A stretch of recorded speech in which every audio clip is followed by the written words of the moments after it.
अगर हमारी वीडियो देख के अगर कोई पाकिस्तान से या कोई भी हमारी वीडियो देखता है तो आपको सर्व करना चाहे तो क्या मैकेनिज्म है आपके पास? अच्छा, आप लोग हमारी वेबसाइट को रीच आउट कर सकते हैं, nayudanfoundation.com, मैं आपको शेयर भी कर दूंगी।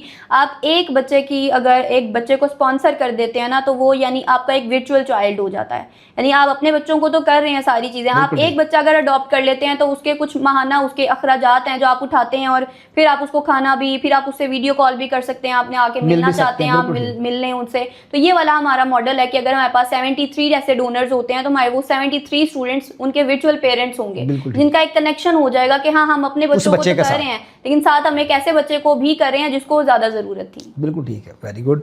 अच्छा ये बताएं, ये इसमें एक बच्चे का मिनिमम खर्चा क्या आपने सेट किया हुआ है नाजरीन के लिए, देखने वाले के लिए, ताकि आसानी हो कि उसको समझ आए कि एक बच्चे का मंथली क्या पैकेज आपने सेट किया हुआ? हमारा एक बच्चे का मंथली पैकेज होता है 30 पाउंड से रिलेटेड, क्योंकि यूके रजिस्टर्ड है तो हम लोग स्पेसिफिकली ये होता है कि वो 30 पाउंड है, जो पाकिस्तान में आपका मैक्सिमम भी कोई 20 से 25 हज़ार ही बनता है। लेकिन हमारे डिफरेंट मॉड्यूल्स हैं, अगर कोई इस तरह से नहीं फंड करना चाहता वो उसको खुद खाना प्रोवाइड कर दे, वो उसको खुद कपड़े प्रोवाइड कर दे, वो उसको यूनिफॉर्म्स प्रोवाइड कर दे, उसको स्टेशनरी प्रोवाइड कर दे। अगर कोई इन काइंड डोनेशन देना चाहता है वो इन काइंड आके करे, अगर कोई फाइनेंशियल करना चाहता है वो, मतलब हर तरह का मॉड्यूल है। अगर कोई पैसे नहीं दे सकता है वो सर्विसेज दे सकता है तो वो सर्विसेज आके दे, कोई टीचर्स की ट्रेनिंग करवाना चाहता है वो टीचर्स की ट्रेनिंग करवाए।